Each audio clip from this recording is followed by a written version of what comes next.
Okay, I think we're live. I believe so. I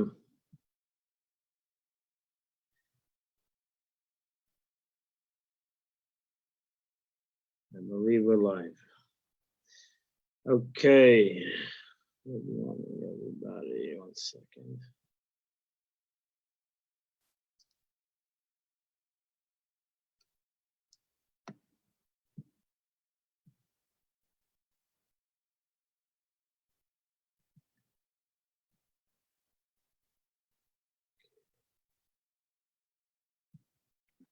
Good morning, Rabbi. Good morning, good morning. Good morning, everybody. What a, thank God. A beautiful morning. Thank God. Nobody is, the hurricane, I think, is moved on. Whatever it was called. Yeah, we dodged another bullet. Dodged the bullet. Baruch Hashem. Thank God Baruch everything is Hashem. good. Baruch Hashem, everybody. What a beautiful morning. What a beautiful morning. Beautiful rainy morning. Rain the bracha, so it's good. Baruch Hashem, Baruch Hashem. Okay, so we're going to start. We're holding in the 46th chapter of Tanya, and we are rolling along. In this chapter, beautiful chapter of Tanya, the Alter Rebbe was teaching us the concept of a bracha. We make a bracha on a mitzvah. The Alter Rebbe was talking about a bracha on a mitzvah. We say a bracha, Baruch Atah Hashem Elokeinu Melech Ha'olam. Blessed are you, God, the King of the world. Asher Kedishanu b'mitzvaysav v'tzivanu. Asher Kedishanu, who sanctified us b'mitzvaysav, with His commandments, and commanded us. So the Alter Rebbe explained the word Kedishanu, the aspect of Kedusha. What is the meaning that God made Asher Kedishanu, who made us holy? And he says, Alter Rebbe says that a Kedusha has basically two meanings to it. It has the meaning, Kedusha, the aspect of holiness, has the concept of elevation, of unity, of a unified aspect, something that is above and beyond, separate from the world. Actually, that's a second interpretation, Havdalah, the aspect of these two aspects, the aspect of becoming one with God, becoming one with the aspect of the holiness, and the concept of separation. Like we said last night, Amavdil ben Kodesh Lechol, the one who separates between what's holy, what's unholy, ben Yisrael Amim, and between the Jewish nation and the rest of the world, ben Oil Choshech, etc., ben Yom Hashvi l'Sheish Me'amaisa, between the day of the seventh day, the Shabbos, and the rest of the world. So the Alter Rebbe goes into the world. I said it Kedishanu when it says v'omer, we're holding over there, as the verse says, "Vasisem kol mitzvosai," you shall fulfill all my commandments and be holy unto God. I am the Lord your God. So that's what happens when we do a mitzvah. What happens when we do a mitzvah? The Alter Rebbe says we become one with HaKadosh Baruch Hu. We become holy. We become a vessel by this mitzvah, as explained many times in Tanya. When my hand gets tzedakah, my physical hand becomes a vehicle for the kedusha, for the holiness of godliness to come into this vessel, and that's kedusha. When I put on tefillin, I in essence, my hand becomes again a vessel. When I learn Torah, my brain becomes a vessel for holiness, becomes a vessel for spirituality. What's the beauty of this concept? When we say that when we say that I become a vessel, I become a vessel, a physical vessel for God's holiness, is very, very personal. That's a personal situation. That's my personal relation with HaKadosh Baruch Hu. That's why the Mefarshim say, the commentators say, yesterday in the Torah, when we read the Torah in Shul, we said the 10 Commandments, and it said, Anochi Hashem Elekecha. I am God, your God, and said in a singular tone, singular word. Elekecha, your God. Usually you would say Elekechem, which is more plural, God of the Jewish people, God of the world. And as the verse says, I say, who took you out of Mitzrayim. I am your God who took you out of Mitzrayim. It's a very personal issue. Because when it comes to a vessel of godliness, when it comes to the concept where I become a vessel of God, that is my personal relation with God. That is my personal concept.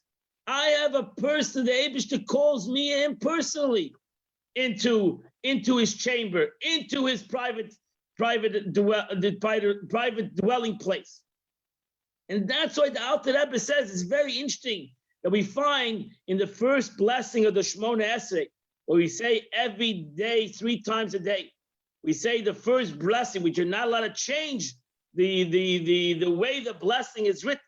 We say Elokei Avraham, the God of Abraham, Elokei Yitzchak, the God of Isaac, Elokei Yaakov. Why would it say that? It sounds like there's Chas v'Shalom. Are there 3 different gods? There's a God of Abraham, there's a God of Isaac, and there's a God of Jacob. There's one God. He's the God of Abraham, Isaac, and Jacob. So why, if you also want to save some words, why would you put into 3 different categories, the God of Abraham, the God of Isaac, the God of Jacob? Because that's the point. There is personal relationship, as it explains in Chassidus many times, that Avraham Avinu served the Eibishter through his own character, which was the character of Chesed. And since he served the Eibishter through the character of Chesed, that was the vessel that he served God, and it was a personal relationship with the Eibishter through his personal characteristics, through his personal reality. And so too did Yitzchak. Everyone served the Eibishter. Of course, it was a personal relationship that they had with HaKadosh Baruch Hu. And the Eibishter, God says, in essence, every person can create a personal relationship. Every person has the capability of not saying, oh, I only can be part of a group. I only can have a relationship with God only if I'm part of a system. There's no system. The system is your relationship, my relationship with HaKadosh Baruch Hu. That's a system. As long as I take godliness and make it a reality, a physical reality, as the Alter Rebbe continues, because Shenikra came, the Avos, the patriarchs. Why do we say Ekei Avram, the God of Abraham, the God of Isaac, the God of Jacob? Because they became a chariot of HaKadosh Baruch Hu. They became his vessel. A chariot, that's a Kabbalistic concept that wants to give you an analogy in the Zohar, wants to give you an analogy of what the patriarchs were. So the analogy is that like a chariot whose bottle is totally nullified to its rider. The chariot has no agenda. The chariot's agenda is the rider. And what the rider wants to do, that's what the chariot does. The chariot doesn't turn to the rider and say, hey, Zechayim, I'm not ready to go to this place. It's a bumpy road. Oh, this ride. The chariot goes. That's a Merkava. That's a chariot called a Merkava in Aramaic. So that's a chariot, like a car. The car goes where the rider wants it to go. Where you turn the wheel, that's where the car's going to go, unless the car is broken. So too, the patriarchs, like a chariot, they became a vessel. They in essence said, whatever the Eibishter wants, whatever God wants, that's where this car is going. That's where I am going. I'm the car, I'm the chariot. And where God wants to go, that's where I'm going. That's why Avraham Avinu, the very famous statement of Avraham Avinu was, Hinenu, I'm here. I'm here. Where are we going? How high do you want me to jump?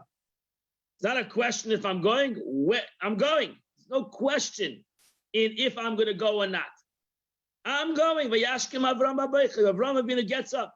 And that's why we see, it's interesting if you look in the Torah, in the book of Genesis, we're far away from Genesis, old Deuteronomy already, we're coming closer back to Genesis. You always see it says, Vayetze Vayave, by the patriarchs, whenever they went out on a mission, they came. They didn't go out on a mission and didn't get to their place. They always went out and always went and came to their place, where they were going. Why? Because it was not them. They were just the vehicle. It was not a question by them. Would they arrive? Would they get to their destination? I mean, what? It's not their destination, it's God's destination. So what do you mean? Why wouldn't they get to their destination? It's impossible they wouldn't get to their destination. Because that's what God wants, and that's the destination. Why do we struggle? Why do I struggle with getting to the destination? Because I mix my own 2 cents in right away. What's the destination? Where's the destination? I don't see the destination. Mentioned yesterday, the Torah says, Lechla, the Eibishter even doesn't tell Avraham Avinu the destination. The Eibishter, God says, Lech Lecha, go out. Avraham Avinu goes out. He has to know that where the Eibishter is going to take him, that's where he's going to come. Where the Eibishter, God doesn't need to show him the destination right away. God tells him to go out, he goes out. Doesn't have to tell you the destination. He has to tell you to go out. The Eibishter is asking you to go out, Lech Lecha. No, but we want to know where's the destination, where is heading, what is the conclusion, when is the conclusion? I'm getting frustrated with the lack of conclusion, etc., etc. Why? Because we're not a vessel. We have not become a vessel. And that's what the mitzvah wanted. That's the real purpose of the mitzvah. In essence, Alter Rebbe is explaining us. That's the bracha. Why do we make a bracha on this mitzvah? Asher Kedishanu. David says this is the Alter Rebbe says this is the meaning of the verse. Asher Kedishanu. The Eibishter says through this mitzvah, if you do it because I commanded you to do it, you become a vessel for godliness. You go out of yourself and you become a vessel. You become me. That's why the Alter Rebbe explained before. It says, you shall be holy, because I am holy. If you go in my holiness, if you travel in my holiness, then you become holy. Why? Because I am holy. And as the Alter Rebbe continues, and they are nullified and absorbed in his light. That's how the patriarchs became. And they didn't become somebody else. Abraham didn't become Isaac, and Isaac didn't become Jacob, and Jacob didn't. No, they stayed their own, who they were, with their own characteristics of Abraham, kindness, and Isaac, severity, and Jacob, beauty or truth, whatever that characteristics were, as each and every one of us has different characteristics. And they still each did the mission of HaKadosh Baruch Hu. They each did their own mission. And that's why it was a personal mission. The Gemara says that there's no one mission, in essence. There's a collective one mission, but every person has their own personal mission. Just like you have an army that is out to a collective purpose to win the war, but every different situation. There's the archers, the infantry, there's the tanks, there's the planes, there's the submarines, there's the guys in there's hundreds of different ways to accomplish this matara, this mission. If everybody is going to change their mission, if the guy in the tanks are going to want to be the guys in the planes, and the planes are going to be the, you're not going to have an army. Every person needs to do their mission. And if a person does his personal mission, then it's going to be for the collective too. Not only will he accomplish his personal mission, his personal victory, he's going to have a collective victory. And that was the patriarchs. Abraham did his mission in the world. He accomplished his mission. Avraham Avinu Baba Yamim. Abraham came with his days. He didn't want to be somebody else. He didn't want to accomplish somebody else's mission. He wanted to accomplish his own mission. And that's why we can use the word the God of Abraham, because he became God's mission. And because he physically became God's mission, he's called the God of Abraham. And Isaac accomplished his mission to totality in his lifetime. And so did Jacob. Each one completed their mission, their godly mission. And the Alter Rebbe says, "Bekocha," and so is it with every Jew at the time he's occupied with Torah and commandments. Every Jew, when we do a mitzvah and we make a bracha, we made a bracha on learning Torah today in the morning, and our brachas in the brachas of the day, we made a bracha of the learning Torah we're going to learn today. We made a bracha, now we're learning Torah. We're accomplishing this unity between us, our brains, and our Kodesh Baruch Hu's Torah, and becomes one. We become a vessel for godliness. And here the Alter Rebbe says a very powerful thing. He says, "Ulachein," and therefore, Chayvu Razal, our sages obligated, made an obligation, Lamed the Oisik b'mitzvahs. We always think that we have to stand up for somebody who is a great scholar, somebody who's a great knowledge, somebody who's a holy person. No, the sages say, if you know somebody that does a mitzvah, that did a mitzvah, that does a mitzvah, you have to stand up for him.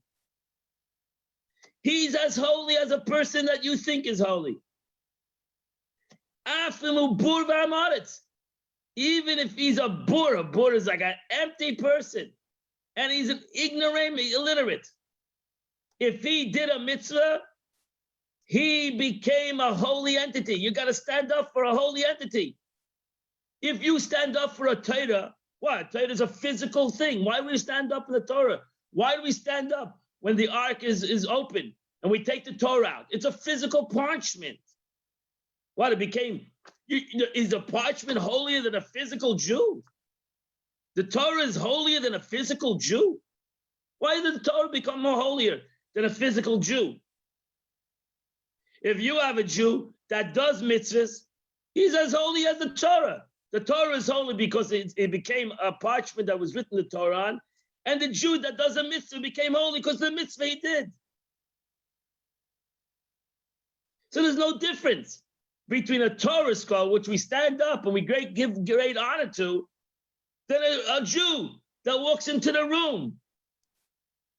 That might not be a scholar, might not be a great, unbelievable, interpreter of the Torah, but maybe he does mitzvahs. Maybe he does mitzvahs, and if he does mitzvahs, then he's like a Torah. Then he's like a scroll. He becomes holy.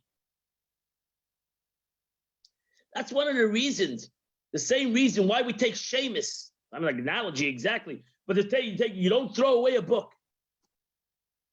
A person's body, we show unbelievable respect even after 120 years too. Because just like we show respect to a book that we learned in, and we don't just throw it in the garbage just because it's ruined and it's used and it's time for a new book. No, we show respect because it was a holy object. A human being is a holy object.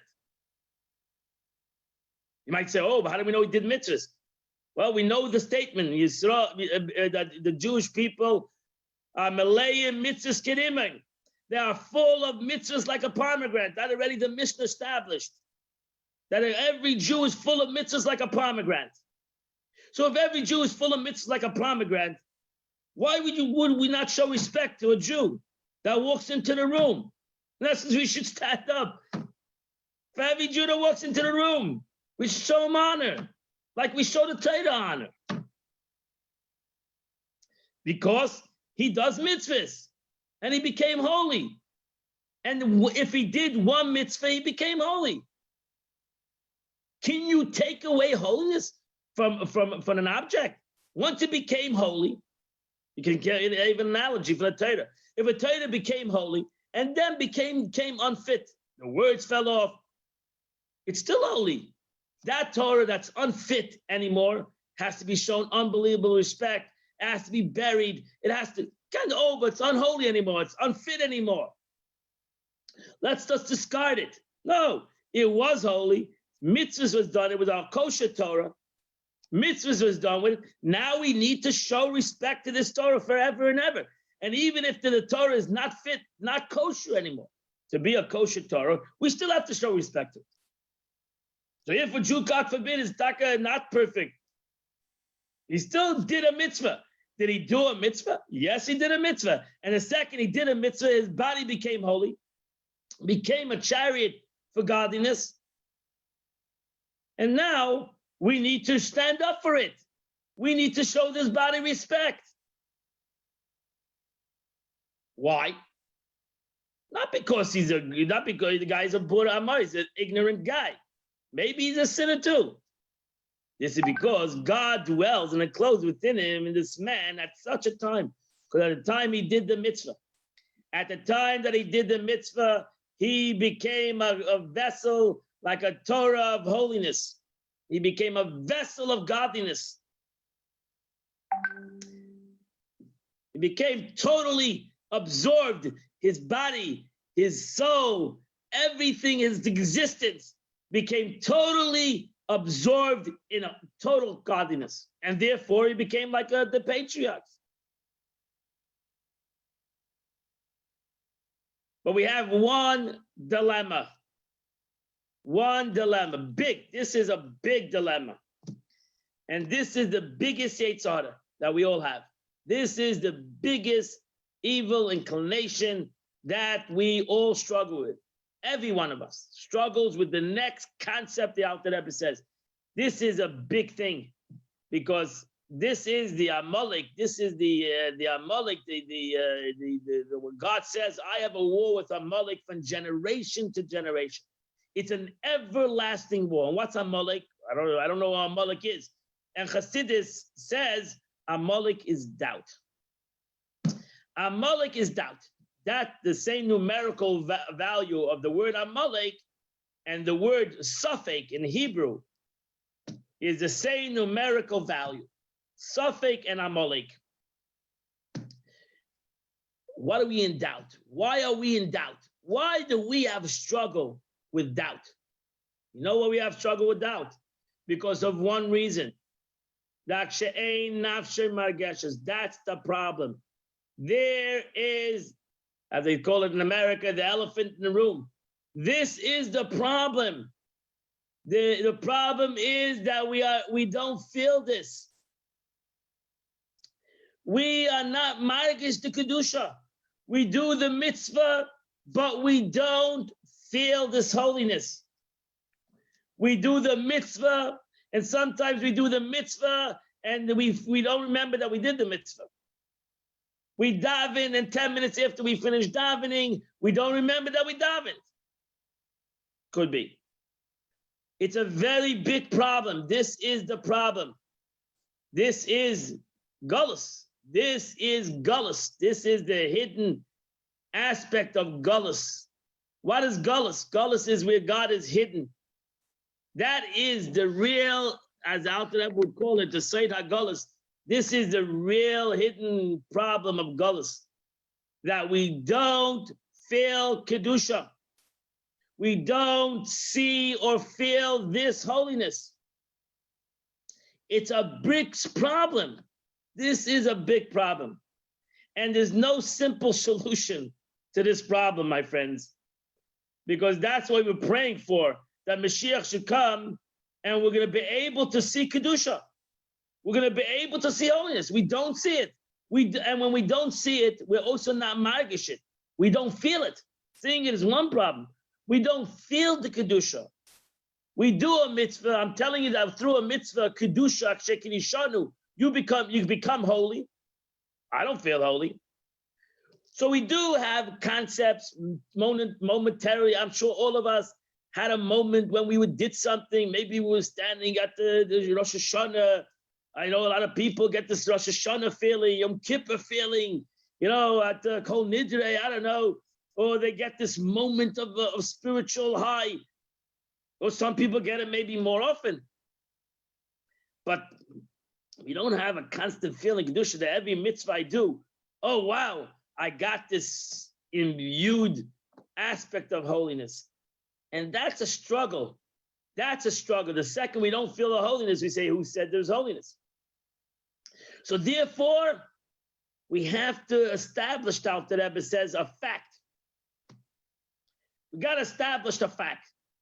And we can establish, and the fact is that something you don't see doesn't mean it's not there. You got to establish that fact. That just because you don't see something doesn't mean it's not there. Just because you don't feel something doesn't mean it's not there. It's not your, per se, that you feel or that you see changes the situation. And we need to establish that fact in our minds. That MS, something that it is whether I feel it or I don't feel it. It doesn't change the reality. Because maybe I'm not fit to see it. Or the expression, you cannot handle the truth. Something I cannot handle, maybe. Maybe I cannot handle this MS, this truth. I need to come to that conclusion. Why wouldn't I be able to handle it? That would be the question. Why wouldn't I be able to handle it? I've established it's true. I've established, I say the bracha. My friends, if I don't believe in the bracha, you're making a bracha al-batola. You're saying God's name in vain. So I got to believe in the bracha. I make a bracha, I need to believe in the bracha. I'm saying God's name. So I need to believe in the bracha. So I need to believe in the truth. The truth is a fact, and I established that fact. So why don't I feel it? So the question is, why don't I feel it? So the Alter Rebbe says, the reason I don't feel it is because the barrier of the bodily grossness with which the soul dwells, which has not yet been refined, and which dims the eyes of the soul, preventing it from seeing the divine vision. There's known as in Chassidut, there's a galus, there's a galus, there's a general galus of Am Yisrael, there's a general galus of the Jewish nation, galus in the world. What is the galus in the world? The galus in the world is there's no revelation of God in the world. That's the biggest galus. And because there's no revelation of God in the world, that's why you have other issues, a lot of other issues. If there was God, if there was a revelation of godliness in the world, we wouldn't have any the other issues. But that's the main aspect of galus. That's the main concept of what we are lacking. The revelation of godliness, the connection, the feeling of godliness in the world. Then there's a galus prati. There's a personal galus. We all have a personal galus. And what's our personal galus? Is the denseness of our physicality, the denseness of the body, which is called a chamor. You know, it's called in Chassidus, denseness of the body is called chumnius. It's called chumnius. That's the Hebrew word for chumr, for denseness of physicality. That the physical is so dense that there's no light that can penetrate it, and that's a chamor. The Gemara says, "What is a chamor? A chamor is a donkey. In the Torah like donkeys. What is a chamor? Moshe Rabbeinu rode a chamor. Avraham Avinu rode a chamor. Mashiach is going to come on a chamor. Why do we have all these expressions? And Avraham Avinu rode on a chamor, and Moshe Rabbeinu rode on a chamor, and Mashiach will ride on a chamor. Ani v'reicha on a chamor. So Chassidus explains, because the chamor is the chumrius, is the physicality. Abraham was the first one to ride the physicality. Moshe Rabbeinu was brought even a higher level in the physicality. Mashiach is ultimately going to change the physicality. The chumrius, famous teaching of the Baal Shem Tov. Kisira chamor seinacha. If you'll see the donkey of your enemy, who's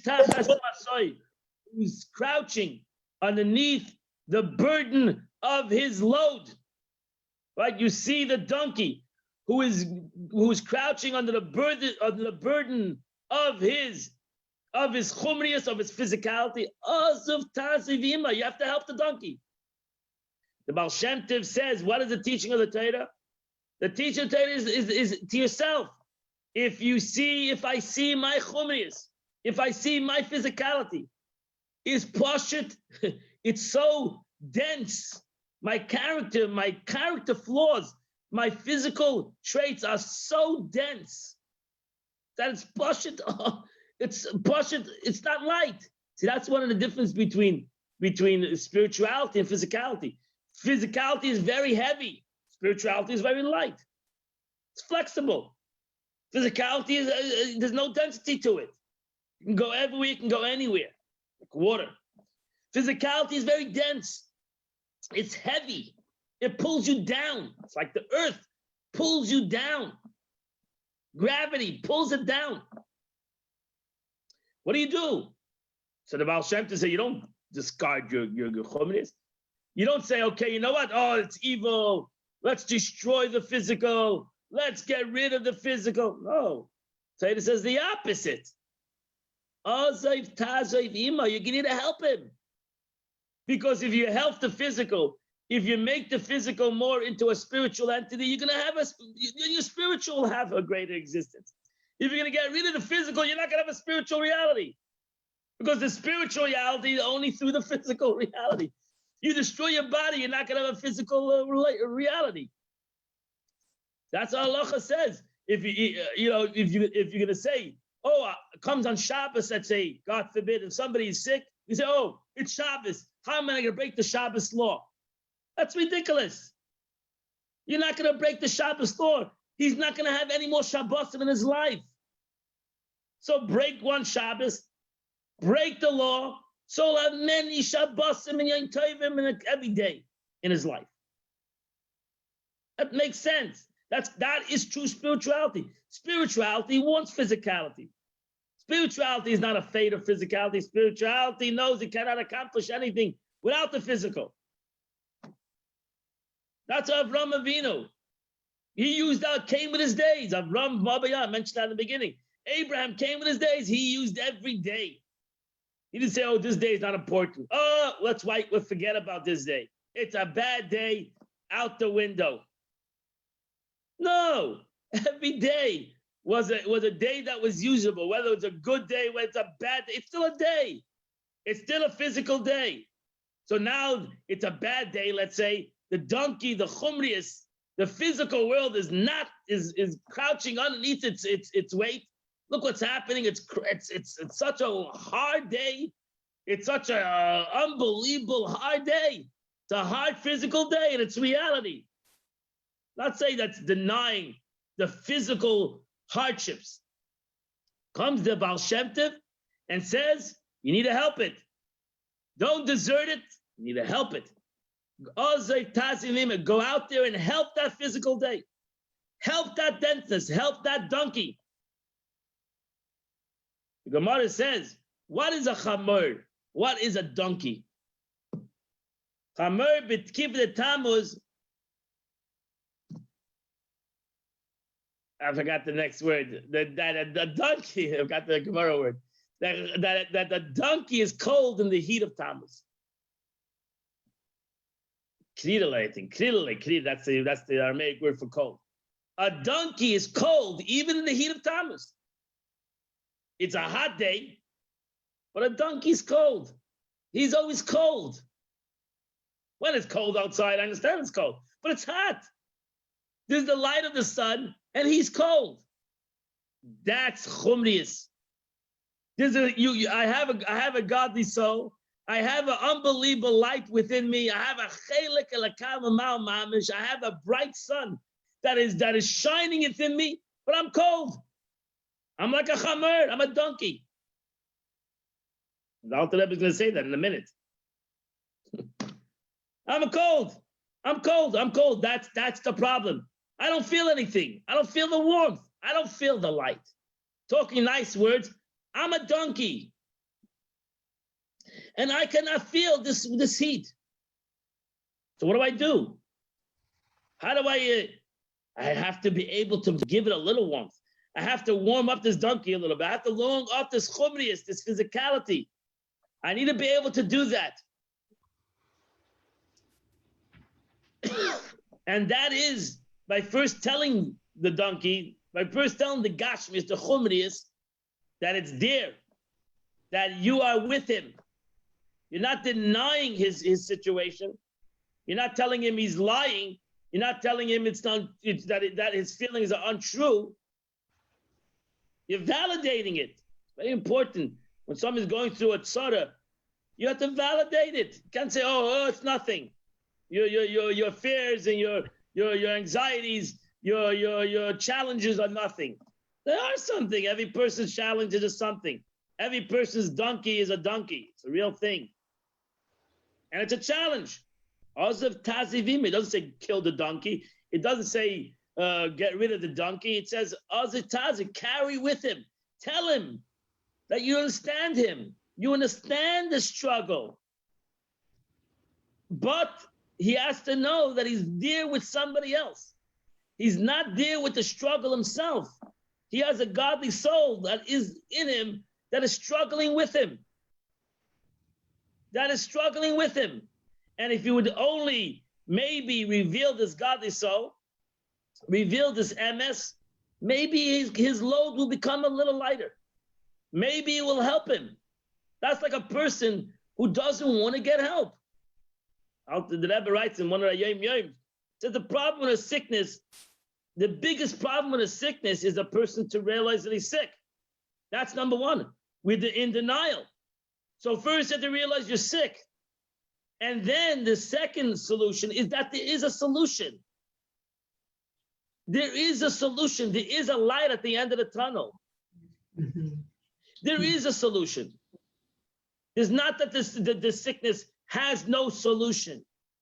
No, every sickness has a remedy. The Gemara says, Makdim refuah lamaka. The Eivishter puts the healing before the sickness. He never sends down a sickness that he did not put the healing before there. To find the healing. It's ultimately going to find the healing. It'll take time. But never think that there's no healing. That's another problem. Where people think that they're gone. Finished. No. Go to a doctor. Go to a better doctor. There's always something out there that can heal you. So there's two things that I write today. Not today, in a different day. He writes, number one is a person has to face that he's sick. And there's nothing wrong. That's a big problem today, especially with mental illness, that we are embarrassed to say that we are embarrassed. It's like a stigma that we have an issue. That's life. We have struggles. We have issues. There's nothing to be ashamed about. People shouldn't be ashamed about it. He's the only one. People. That's not a stigma. No, It's not a stigma. And a stigma, I'm sorry. So people shouldn't have a stigma on any kind of sickness that they have. And surely people should not put other people in a stigma if they have a sickness, chas v'shalom. Whether it's a physical sickness or it's a mental sickness. He's the only one that does that. Has nothing to do. The biggest problem we say every day when we give a bracha to somebody for healing, we say the force nefesh or the force aguf, that we need to have a healing for the soul, a spiritual sickness that can be more deeper than a physical sickness. So first of all, you gotta be not embarrassed that you have a sickness. Number two is a person has to then get healing, then go to get help. If you're not gonna get help, then you're not gonna be able to be healed. Then you can't blame that you're not gonna be healed because you're not gonna get help. You're not gonna try to get help. You need to have these two entities to be able to fix your remedy. Number one is that there's nothing wrong being sick. The Abish just sends a sickness to everybody. He's an equal opportunity giver, challenger. And number two is that you can get help. And you should get help. You should go and get help. And the biggest help is Ani Hashem Reifecha. We say it in our prayers. I am God who heals you. So that's the first entity we should all go to is pray to God. Get a good doctor to heal us in any situation that we're in.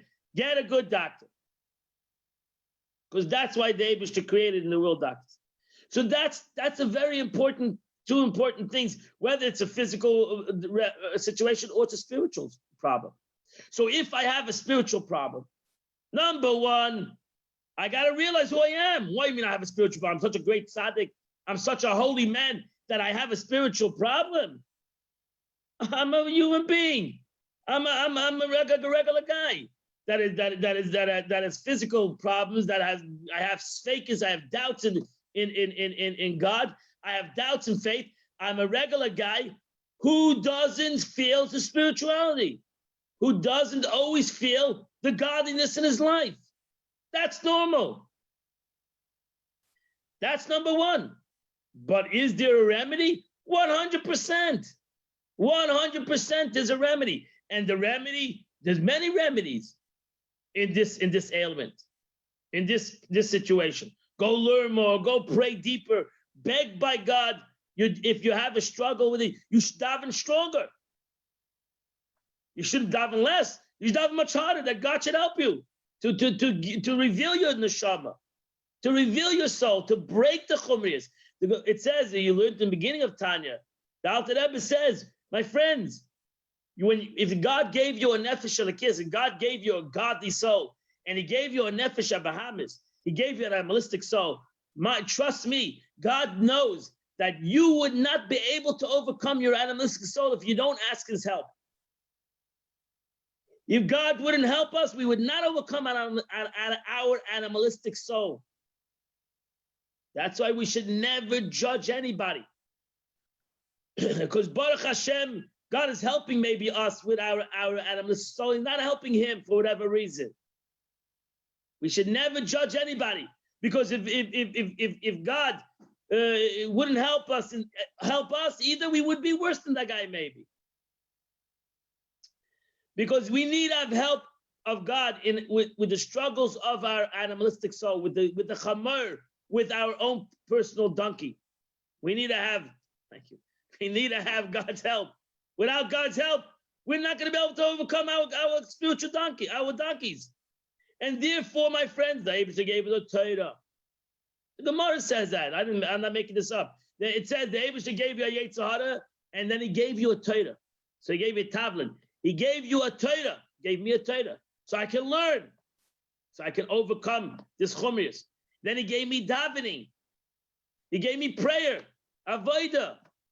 He gave me avodah, Torah. That's the three pillars. He gave me Torah, I can learn more. He gave me davening, I can pray more. And he gave me a gemilas chasadim. He gave me another person that I can break myself to care about somebody else, to break my density. The more I care about somebody else, the more I give to somebody else, the more I break my selfishness. The more I break the chumriyas of my donkey. But take a donkey, an example of a donkey, we're stuck in a donkey. Take a donkey. It doesn't make a difference whether he has a big laborious package, or he's carrying something that he doesn't feel. Is he carrying the load? He's carrying a load, whether it's a big load or it's a small load. He's carrying the load. You're gonna say, oh, this donkey is not carrying a load because he's carrying a pen. Or he's carrying 100 packages. There's no difference. Whether the donkey is feeling it or not feeling it, it doesn't make a difference. You see that in halacha. For example, in Shabbos, you're not allowed to carry. Does it make a difference if it's a big package or a feather? Does it make a difference? No, it doesn't. You're not allowed to carry.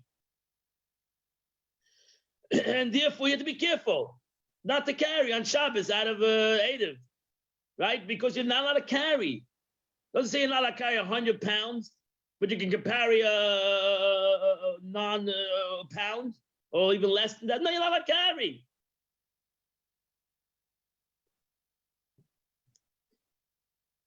So we have to, in essence, realize that our chumriyas, our physicality only feels the carrying of heavy things.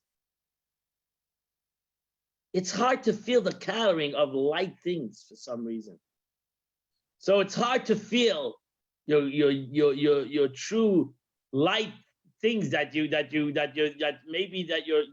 chumriyas carries. That's why one of the things that is great for the soul and it's very light and we should all do is a niggin, a niggin. A niggin is not a heavy thing.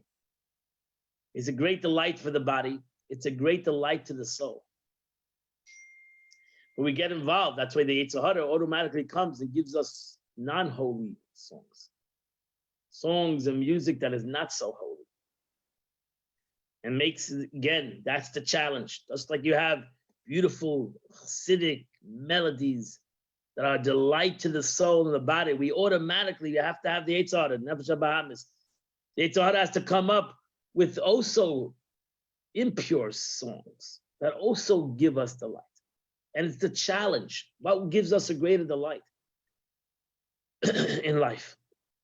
And these are that's why it says that the pen of the soul is a niggin. It's a beautiful niggin. It's a Siddish niggin, Siddiq niggin. Song, a niggin is a song. So we have to, that's something that's easy to carry. Learn a niggin. We should learn a niggin. I'm not good in the gunim.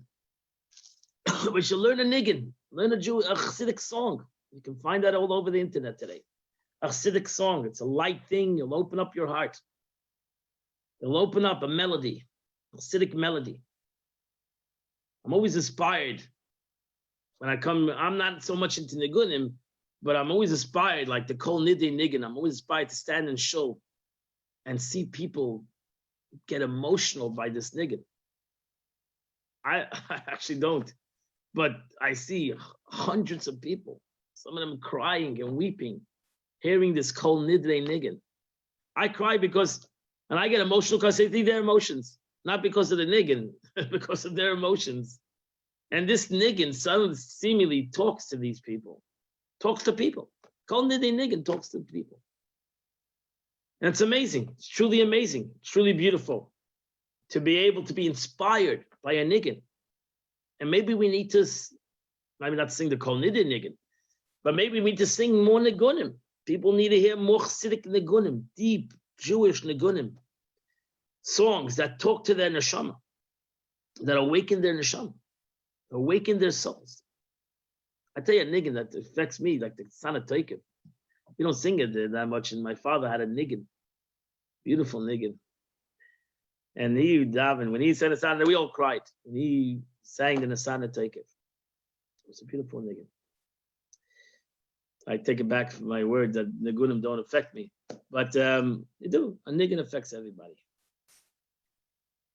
So, yeah, a niggin, Yiddish Shemama. Yeah, a niggin, it's a Jewish song. Yeah. So take a song, pick a song that needs to, you need to, it's not a heavy thing to carry. It's a light thing. It awakens the neshama. And it awakens now the body can carry it also. The body becomes a vessel, refines the vessel. One refinement of the vessel is a niggin. Another refinement of the vessel is Tillim. Psalms. Psalms is a refinement of the vessel. Say Tillim. That's another refinement of the vessel. Torah learning. Somebody mentioned last week a Maimer, discourse of the Rebbe. That's more difficult. That's more of a difficult refinement. Learning is a difficult refinement. It's not so easy as a niggin, Psalms. That's why most of the davening is Psalms. Nims Midas Yisrael. The Psalms of David HaMelech was called Ni'im. It was pleasant. So easy. It's so easy to but he said it with a niggin. He said it with a song. It was known the Baal Shem Tov, the Rebbe, I think also, they used to learn with a niggin. They had a certain niggin. The Rebbe writes on Yom Yom, I think, that from the niggin you can know what he was learning. So that he had a niggin for each subject, seemingly, and there was a different niggin, and what he was learning was expressed with that niggin. I think I've told this many times. I would love, as a child, I stood next to my father. I think my father put me to daven next to him in a shul because he didn't want me to make trouble, run around the shul. But I told him later on, when I was a kid, I was not too happy to stand, the rabbi's son. I got to sit right next to him.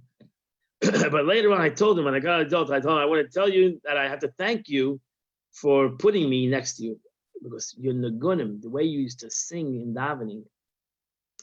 My father had certain nagunim, certain songs for certain parts of davening. And he would it was just in heaven. I wish I could stand there again. And he would sing certain nagunim, certain songs in his davening, transform the davening. It was like, sing a niggin and get stuck on a word and start crying. It like changed my whole perspective of davening. I don't see that anymore, at least around me. This concept, to sing a niggin, to daven with a niggin, to daven with a song, and that changes davening.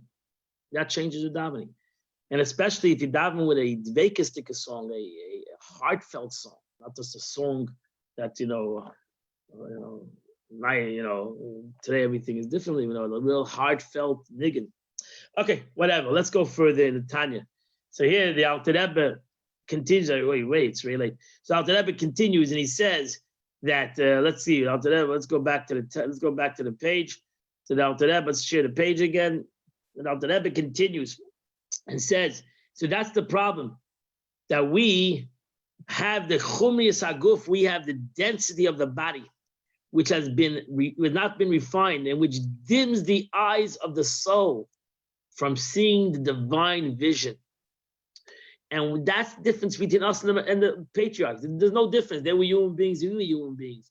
The difference is that they didn't have this. They didn't have the density they were clear.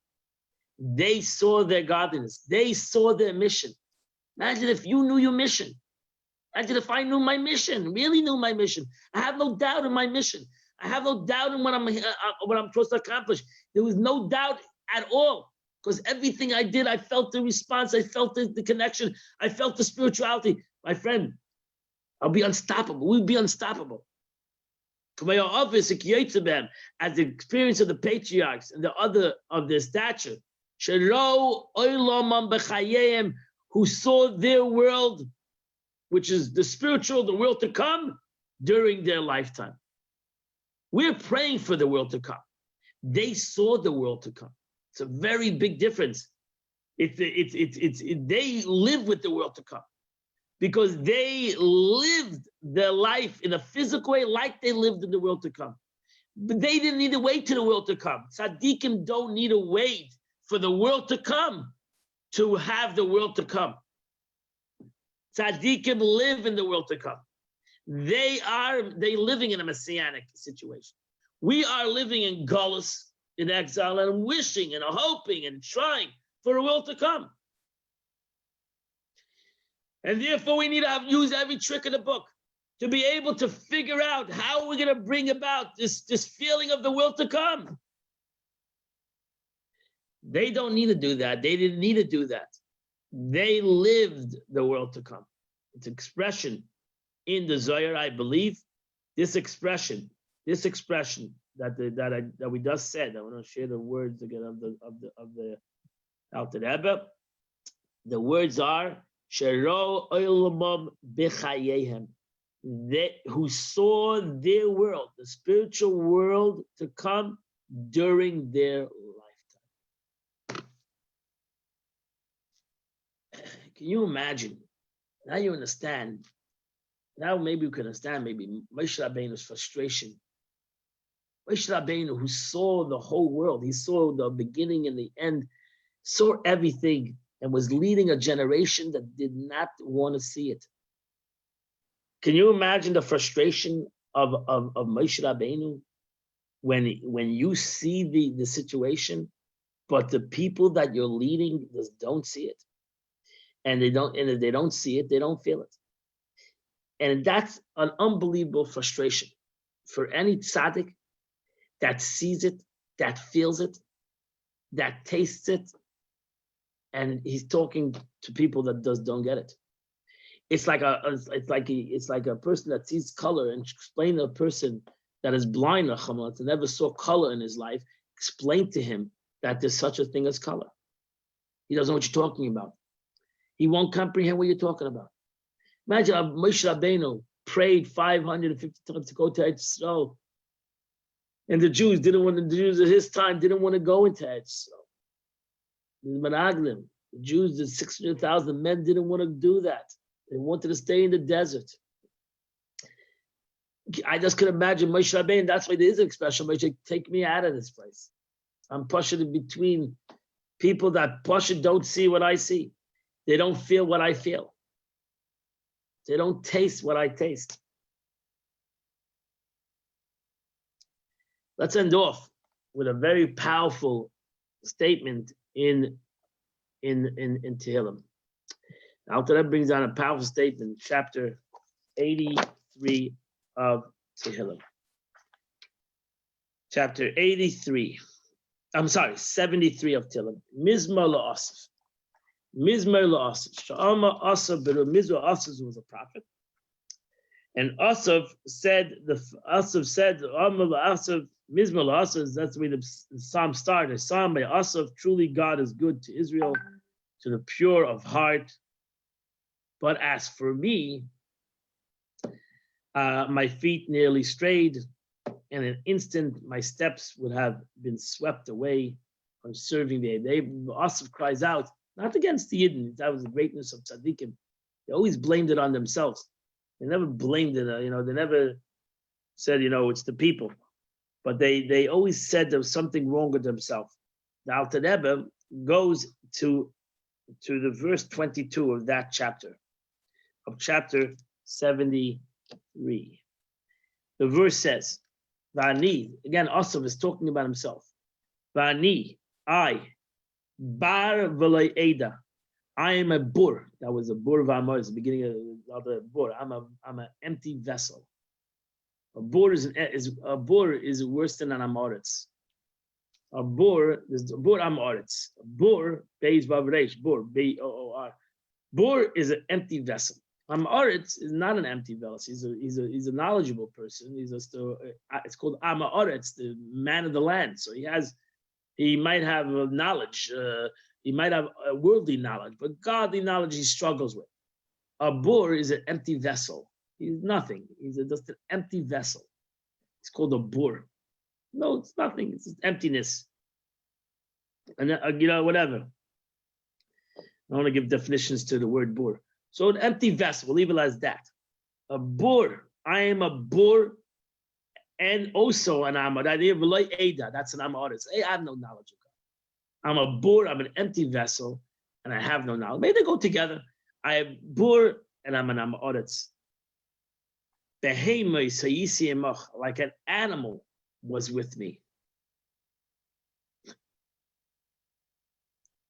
Behemoth, when I'm a bur, when I'm an empty vessel, and I don't have the knowledge, I'm like an animal. I'm like an animal who is with me. I just want to. There's many mefarshim on this pasuk. I just show you the book. This beautiful book of Tehillim given out by Kahaz.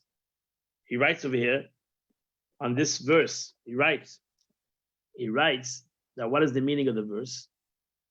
He writes, I was initially like a bur and did not understand your ways. I was like an animal in my service of you, not knowing whether there is a reward or punishment. So, in essence, he talks about why do the righteous suffer, and the wicked prosper. He says, why is that happening? He says, because I have no knowledge. I basically don't know the ways of God. Alter Rebbe, then he brings down this book, Alter Rebbe's Tanya, chapter 18, if you remember that. Right, so the ultimate union with God cannot be attained via the intellect. God's essence defies definition and thus comprehension as well. To connect to God, we must transcend the limits of our minds and access the intrinsic faith. Only when we discover the core of only when we discover the core of our soul and its oneness with God, we achieve complete unity with Him. So the Alter Rebbe changes the meaning of the verse from negative to a positive. He says, because I'm a bur, problem was, I thought I was so smart. And I'm going to try to connect to God only through intellect and only through my intellectual capacities. And that's the way I'm going to connect to HaKadosh Baruch Hu. That's the way I'm going to connect to God.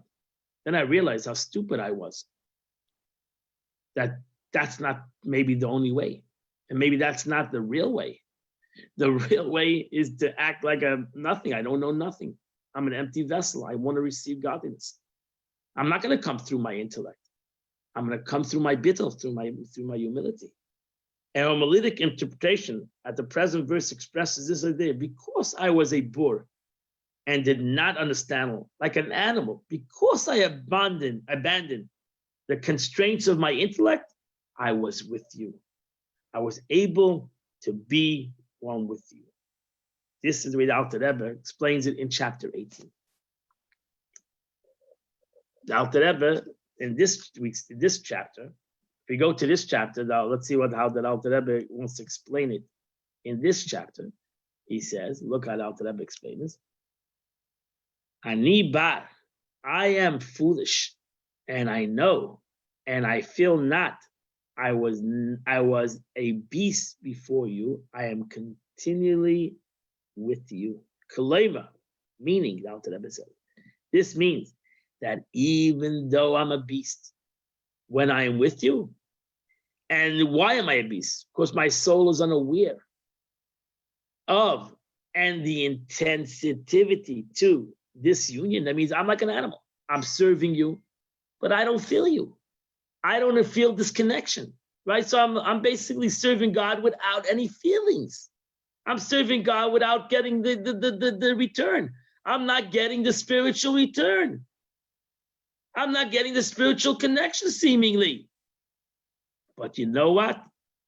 This union between my soul through forming mitzvahs, for were I to be aware of the sense my soul would have been affected in a manner which would bring down upon in fear and awe first, followed by great love. If I would have that feel, if I would have that feeling, it would change my whole reality, right? If I would do a mitzvah and feel God, my friend, I would run into another mitzvah.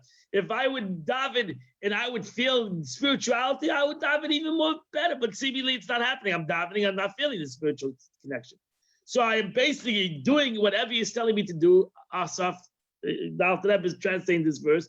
I'm doing whatever you want I should do, but I'm still like an animal. Seems like this hasn't changed. It has not changed. Nothing has changed because I'm not a tzaddik, like an equality of a tzaddikim whose corporality has been refined.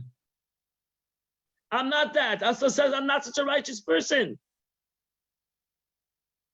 And let's finish this off. For as known that connotates the sensitivity of the soul. That, when it says I don't know, I don't know.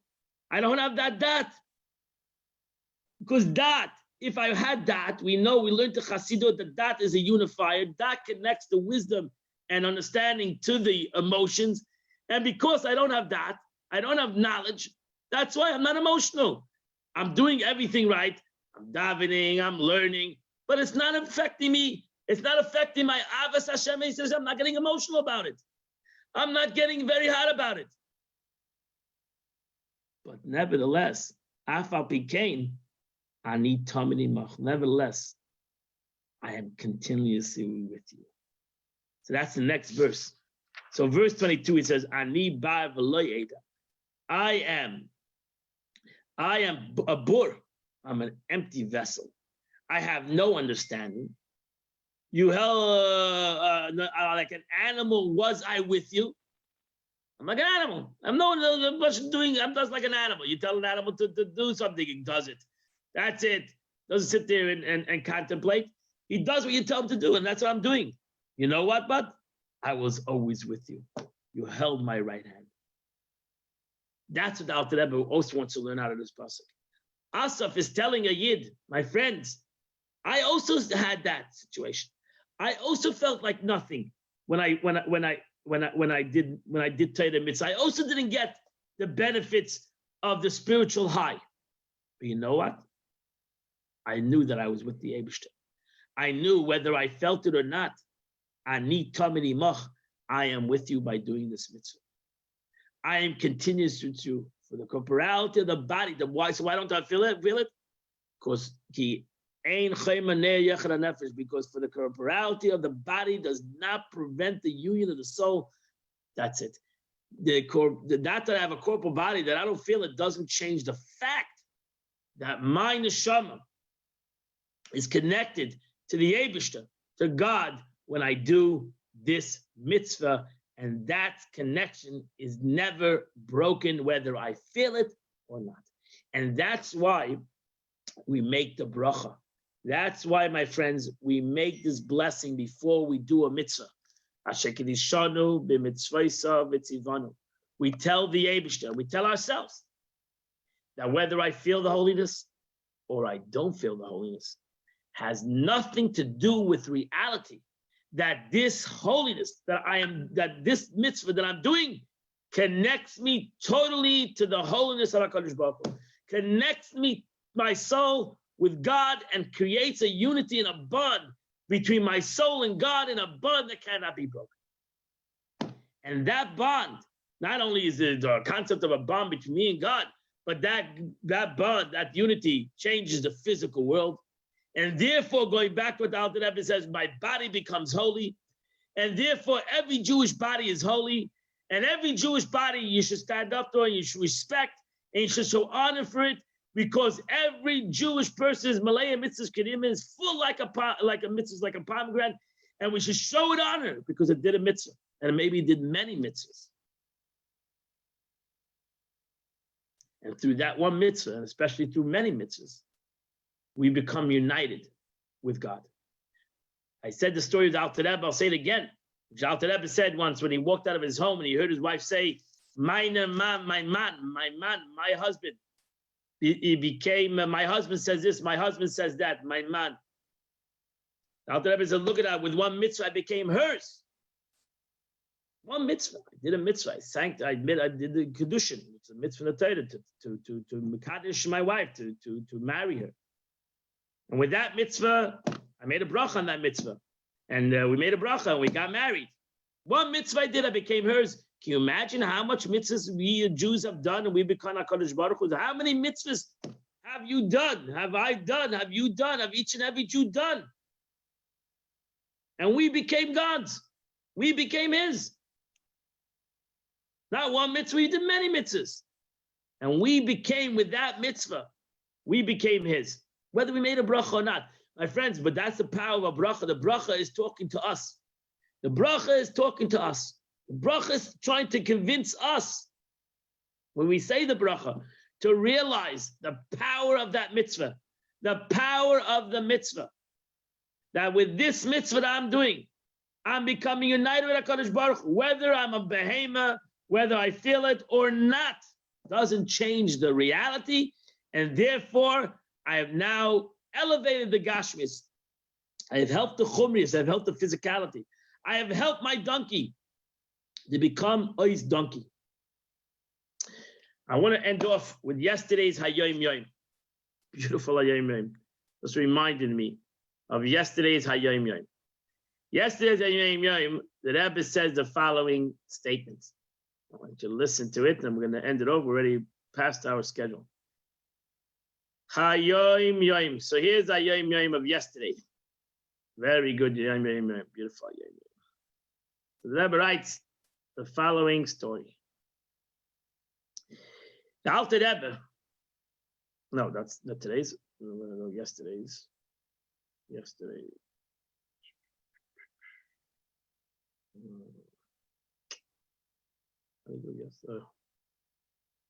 Okay, the Alter Rebbe said the Alter Rebbe went to Mizrich with his brother Rabbi Yehuda Leib in the year 1764.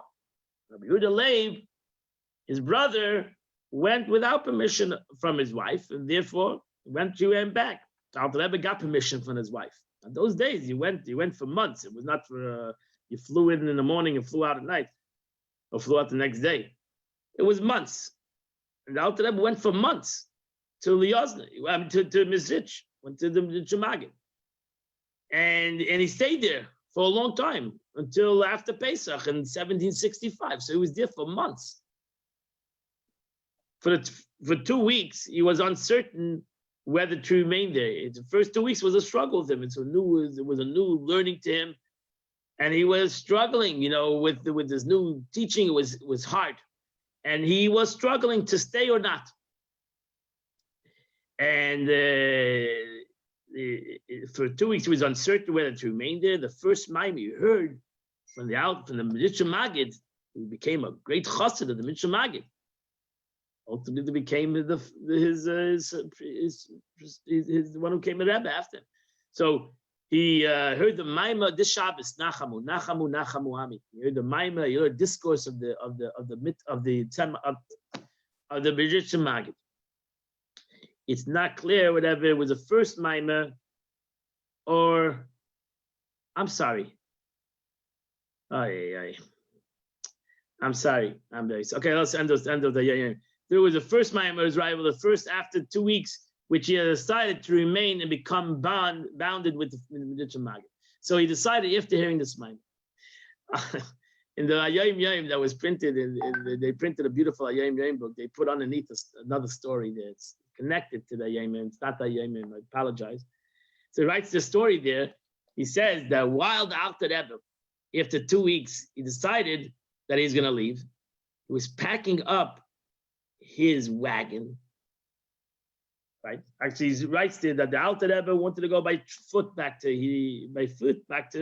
his home, but the Mitzvah Magid hired for him a wagon that he should go back in a wagon. And as he was packing up his luggage, the Mitzvah Magid's son, who was Avram the Malach, came out to say goodbye to him. And he said to the wagon driver, you should whip the horse till he realizes that he's a horse. Or it could have been the expression, you should whip the horse till he realizes that he's not a horse. When Alter Rebbe heard that from the son of the Mitzvah Magid, he heard that expression. He got off the wagon and he took his packages and he said, wow, I have to learn what that means. I got to learn what that means. Mit Schmeißen, I'll say it in Yiddish. Mit das Schmeißen der Pferd, wir soll wissen, as a Pferd. It's one expression. You have to whip the horse, you have to whip the donkey till he realizes that he's a donkey, that he's a horse. Well, the expression was, you have to whip the horse till he realizes that he's not a horse. And that's, he stayed in Mizitch, he stayed by the Magid, he became a great disciple of the Magid, and ultimately became the first Lubavitcher Rebbe, and wrote this Tanya, how to explain to the horse, how to explain to the Chumnius, how to explain to the horse that he either is only a horse and it's not the end of the world, but he has a mission, or maybe actually in his essence, he's not really a horse. He's really a godly soul. You can take it in either way. That's what the Alter Rebbe wanted to teach the world. That's why we came here today in the morning to learn Tanya, to realize that even though we're physical, and we have all our mishigasin, and we have all our nature characteristic, and we are flawed maybe, but you know what? Every mitzvah we do, we become a part of our Kadosh Baruch Hu. I wish you a wonderful, beautiful day. It's great to learn with everybody, and I hope to see you in Midshem next week. Also, just to announce in Midshem, we have a beautiful program on Thursday night with a guest rabbi, from rapper to rabbi, a Chabad Shliach.